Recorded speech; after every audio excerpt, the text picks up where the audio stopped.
Hello guys! Hello! Scorpio! Welcome dito sa aking channel, Kapalaran 888 Scorpio. Alamin natin kung anong messages, vibration, gabay energy para sa lahat ng Scorpio.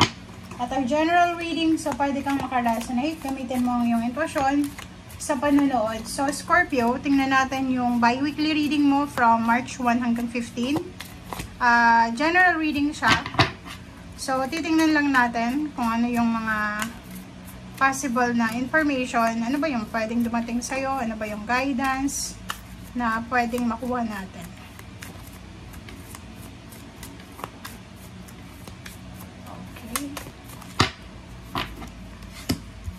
Okay, first card natin, Scorpio, is balance, justice. Balance, justice.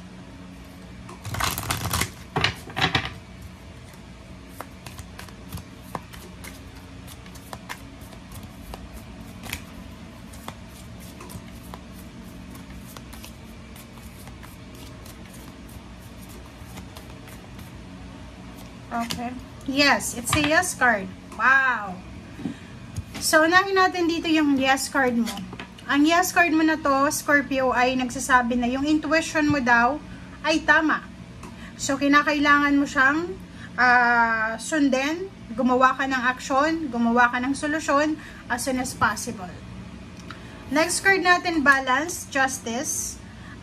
Dito sinasabi ng baraha na siguro isa ka sa mga Scorpio na sumisigaw ng balanse, ng justice. Pwedeng meron kang pinagdadaanan na injustices sa trabaho, negosyo man yan, relationship, sa environment, or posibleng may kapamilya ka na dumadaan sa usaping ganyan. Okay? So, paki-comment sa comment section if you are resonated.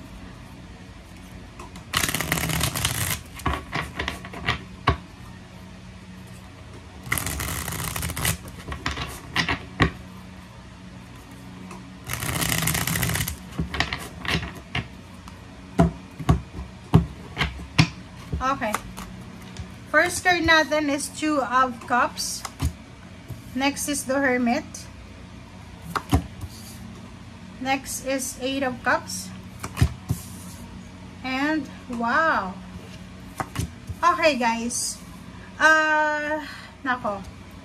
Paki-comment sa comment section, Scorpio, if you resonated dito sa cards na to. Kasi, yung first card mo dito is sinasabi na you are in a relationship. Okay? You are in a relationship and masaya naman yung relationship mo. Nagmamahalan naman kayong dalawa. And at the same time, parang ang kulang lang dito is kasal. Pwedeng live-in partner or girlfriend, boyfriend pa lang kayo. Pero, nakikita naman natin na intimate naman yung relationship nyo. Wala naman siyang problema. But the problem is, may mga financial problems ka na yun ang nagiging dahilan kung bakit nakakapag-isip ka ng hindi maganda sa relationship mo. The Hermit, nakikita ko sir dito, if may mga negative thoughts ka na naiisip na gusto mong makipaghiwalay, gusto mong tumakbo, o iwanan siya, gusto mo ng Eight of Cups, gusto mong mag-relocate, gusto mong yung, 'di ba, takbuhan ang relationship na 'to, mag-iingat ka, the Hermit, pag-isipan mong mabuti kasi nga wala namang sinasabi ditong problema eh. Nasa tama kang relasyon, okay? Meron din dito sa inyo na siguro sawang-sawa na kayo sa relationship nyo, sawang-sawa na kayo sa partnership nyo sa negosyo or sa employer nyo or sa kontrata nyo, and may iba sa inyo dito na nagbabalak na lumipat ng trabaho, lumipat ng ibang bansa kung nasa ibang bansa ka para makapagsimula ng bagong buhay, and at the same time para magkaroon ulit ng, 'di ba, ng motivation, ng goal sa buhay. Kasi parang nasa isa kang sitwasyon, pwedeng OFW ka, na nakakontrata ka ng 2 years or 3 years, pwedeng sa Middle East, and siguro nakakaramdam ka ng sobrang sadness. Sobrang sadness yung pakiramdam mo.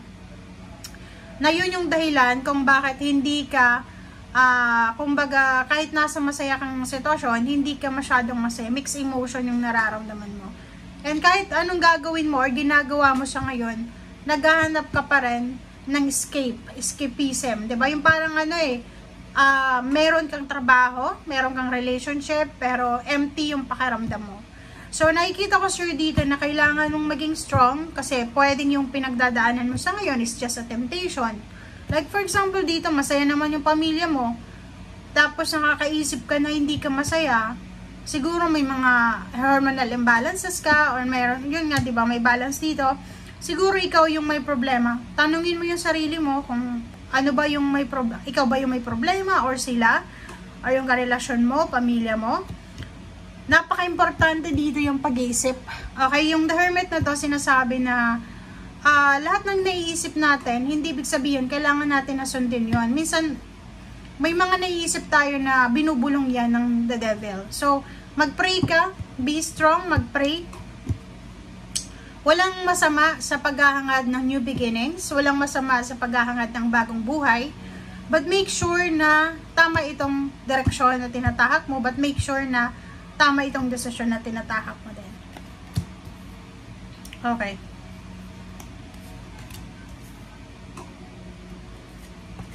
Pero, since meron nga ditong yes card, pwede mo din na i-justify to na sabi ng baraha, it's a yes eh.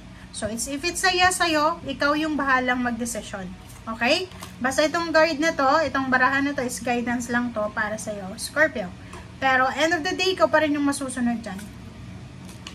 Okay. So, Zero the Fool, Ace of Torches, Ace of Swords, Four of Swords. So, nakikita ko sa'yo dito, meron dito sa inyo na Scorpio na pagod na kayo eh. Sobrang pagod na kayo sa mga nangyayari sa paligid nyo. Parang yun nga, imbalances. Kailangan kayo ng balance. Zero the Fool, atong Zero the Fool na to, the Morning and Eight of Cups, same energy lang sila guys ha. Iisa lang yung energy na yan na gusto mong tumalon sa pagbabago, sa new beginnings. Gusto mong makapagsimula ng bagong buhay, but hindi mo alam kung ang desisyon na tong gusto mo ay tama. Nakikita ko sa'yo dito na